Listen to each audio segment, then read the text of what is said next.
Leucorrhoea की अगर परेशानी बहुत बार होती है, यानी कि आयुर्वेद में इसको प्रदर भी कहा जाता है, यानी कि डिस्चार्ज होना फीमेल्स में वेजाइनल एरिया से, उसमें बैड स्मेल है, कलर भी उसका ट्रांसपेरेंट नहीं है, तो ये प्रॉब्लम ल्यूकोरिया की कही जाती है। ल्यूकोरिया की प्रॉब्लम मेनली होती है कैंडिडा के कारण। कैंडिडा एक टाइप का यीस्ट है, अगर ये बहुत ज़्यादा हमारी बॉडी में बढ़ जाता है तो ये परेशानी होती है।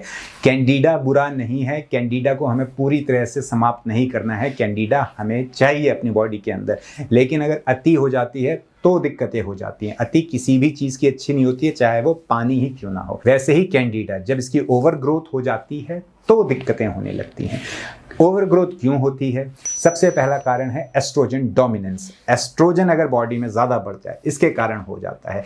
इसीलिए मैंने देखा है कई महिलाओं में जो पूरी मेंस्ट्रुअल साइकिल होती है उसमें पर्टिकुलर टाइम पर ये प्रॉब्लम ज़्यादा बढ़ जाती है। क्यों? क्योंकि उस वक्त उनकी बॉडी में एस्ट्रोजन डोमिनेंट रहता है, इसीलिए एक पर्टिकुलर टाइम पे होती है, पूरे टाइम नहीं होती है। दूसरा कारण होता है अगर कोई भी महिला बर्थ कंट्रोल पिल्स यूज कर रही है, उससे प्रॉब्लम हो जाती है। तीसरा कारण है अगर कोई महिला हार्मोनल रिप्लेसमेंट थेरेपी की कोई मेडिसिन ले रही है, जैसे कि अगर कोई बच्चे के लिए रेडी कर रहा है अपने आप को तब यूज करते हैं, या फिर मेनोपॉज हो गया है या होने वाला है, सिम्टम्स हैं, तब डॉक्टर्स प्रिस्क्राइब करते हैं, उस वजह से भी एस्ट्रोजन डोमिनेंस की समस्या हो जाती है और ल्यूकोरिया हो सकता है। तीसरा इसका कारण है स्ट्रेस। अगर स्ट्रेस बहुत ज्यादा है तो बहुत ज्यादा दिक्कतें हो सकती हैं, इम्यूनिटी कम हो जाती है और ये कैंडिडा ओवरग्रोथ हो सकता है। अगला इसका इंपॉर्टेंट कारण है एंटीबायोटिक का बहुत ज़्यादा यूज। आप बार बार डॉक्टर के पास जाते हैं, बीमार होते हैं, आपको किसी भी कारण से एंटीबायोटिक बार बार खानी पड़ रही है, तो आपकी बॉडी में जितने भी अच्छे यीस्ट बैक्टीरियाज हैं वो सब डिस्ट्रॉय हो जाएंगे। इससे जो बैड बैक्टीरिया है उसके बढ़ने की चांसेस ज़्यादा होते हैं, इम्यूनिटी भी कम हो जाती है और आपका जो स्टमक एसिड है वो भी डिस्टर्ब हो जाता है। इससे ये प्रॉब्लम बार बार होने लगेगी। एक और इसका बहुत बड़ा कारण है शुगर, यानी कि मीठा ज़्यादा खाना। जो मीठा ज़्यादा खाएगा, इंसुलिन ईजिली बहुत ज़्यादा स्पाइक हो सकता है, इससे इम्यूनिटी बहुत ख़राब होती है। और ये जो खाना है, ये जो चीनी है या जो मीठा है, जो ये यीस्ट है और जो बैड बैक्टीरिया है हमारी बॉडी में, उनके लिए एक अमृत समान है। तो उसको खूब खाते हैं और खूब अच्छे खासे हो जाते हैं, उसके बाद हमें परेशानी देने लगते हैं। तो अगर ये परेशानी बार बार हो जा रही है, आपको मीठा कट करना पड़ेगा, वरना दवाइयाँ ही जीवन भर खाते रह जाएंगे, कोई असर नहीं आएगा। अगर कोई महिला किसी कारण से स्टेरॉइड्स का इस्तेमाल कर रही है तब भी ये परेशानी हो सकती है।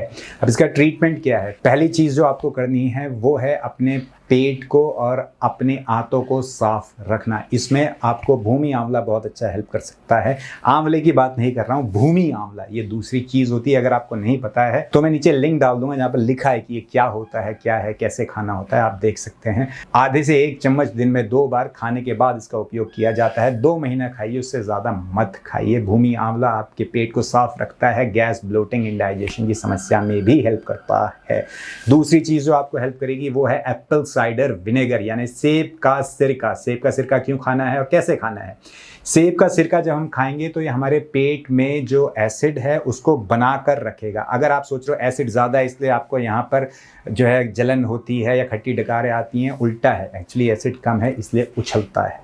किसी और वीडियो में कभी अच्छी तरह से समझाऊंगा। अभी आप समझिए कि अगर ये परेशानी है तो आप एप्पल साइडर विनेगर बाज़ार से लाइए, 1 बड़ी चम्मच या फिर जो घर की चम्मच होती हैं 2 या फिर 10 ml आपको लेना है, 10 से 15 ml। उसको आप 1 गिलास पानी में मिक्स करिए और इसको खाली पेट पी जाइए। दिन में 1 बार पी लीजिए, काफ़ी रहेगा। पेट की समस्या से तुरंत आपको निजात मिलेगा। आपका पेट का pH एसिडिक रहेगा, जिससे आपकी इम्यूनिटी अच्छी रहेगी, गैस, ब्लोटिंग की कभी कोई समस्या नहीं होगी, खाना भी अच्छी तरह से पचेगा। तीसरी चीज़ जो आपको करनी है वो है प्रोबायोटिक्स अपनी बॉडी में डालना। प्रीबायोटिक्स, प्रोबायोटिक्स ये अच्छे बैक्टीरियाज हैं जो इम्यूनिटी हाई रखेंगे और जो बुरे बैक्टीरियाज बढ़ गए हैं उनको कंट्रोल में कर देंगे, चेक कर देंगे उनको। तो ये कहाँ से मिलेंगे? बाजार से खरीद के मत लाइए, सिंपल दही, अच्छा दही लीजिए, दही खाइए। हफ्ते में 2 बार भी खाएंगे, 3 बार भी खाएंगे, बहुत है, तो 2 से 3 बार भी चलेगा, लेकिन खाइए। इससे आपको अच्छे बैक्टीरियाज मिलेंगे और ये आपकी इम्यूनिटी बढ़ाएंगे, डाइजेशन में भी हेल्प करेंगे। बहुत ज़्यादा नहीं खाना है, थोड़ा सा खाना है, हफ्ते में 2 बार भी काफ़ी है। एक आयुर्वेदिक दवाई का नाम बताता हूँ, वो बहुत ही ज़बरदस्त हेल्प करती है। मैं उसको नहीं बेचता हूँ, ना मैं इस कंपनी को जानता हूँ। हाँ, मैं अपनी प्रैक्टिस में यूज़ करता हूँ, इसलिए आपको बता रहा हूँ। नाम है बंगशील। 10 दिन आपको लेनी है, 2 टैबलेट दिन में 3 बार खाने के बाद 10 दिन तक आप लेंगे। उसके बाद आपको लेनी है 2 टैबलेट दिन में सिर्फ 2 बार, सुबह शाम, ये भी 10 दिन। तो टोटल कोर्स हुआ 20 दिन का। इफेक्ट आपको दूसरे दिन से ही मिल जाएगा, इतनी पावरफुल है ये। लेकिन जो बाकी बताया वो सब भी करना है।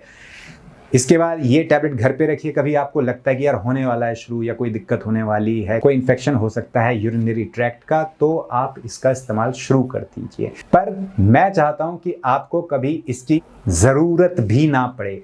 अगर इससे पहले जो भी मैंने आपको बताया है वो सब आप फॉलो करेंगे तो इसकी कभी आपको ज़रूरत लाइफ में दोबारा नहीं पड़ने वाली है।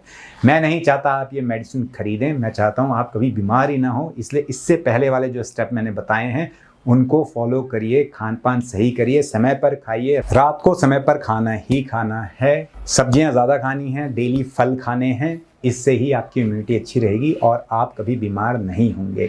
मेरी वेबसाइट पर आपको बंगशील नहीं मिलेगी। मेरी वेबसाइट पे वही प्रोडक्ट्स मिलेंगे जो मैं खुद बनाता हूँ। उसमें बहुत सारे कॉस्मेटिक्स हैं जिसमें कोई भी आर्टिफिशियल केमिकल नहीं है, कोई भी आर्टिफिशियल खुशबू नहीं मैंने डाली है, ना कोई आर्टिफिशियल कलर डाला है। जैसा है वैसा ही बनाया है। अगर आपको इंटरेस्ट है तो मैं लिंक डाल दूंगा डिस्क्रिप्शन बॉक्स में। मेरी वेबसाइट vherbal.in का आप देख सकते हैं। बंगशील आपको इंटरनेट पर या आसपास की दुकान पर, या आसपास जहां आयुर्वेद की दुकान है वहां पर मिल सकता है। लेकिन बाकी का ध्यान रखिए ताकि आपको कभी बंगशील की ज़रूरत ही ना पड़े। लौंग से आपको हेल्प मिलेगी, लहसुन खाने से आपको हेल्प मिलेगी। ये सब चीज़ों का इस्तेमाल करिए और स्वस्थ रहिए। इन सब चीज़ों का इस्तेमाल करिए। आशा करता हूँ ये वीडियो आपके लिए या आपके परिवार के लिए मददगार रहेगी। मिलते हैं अगली वीडियो में एक बड़ी मुस्कुराहट के साथ। तब तक के लिए हंसते रहिए, मुस्कुराते रहिए।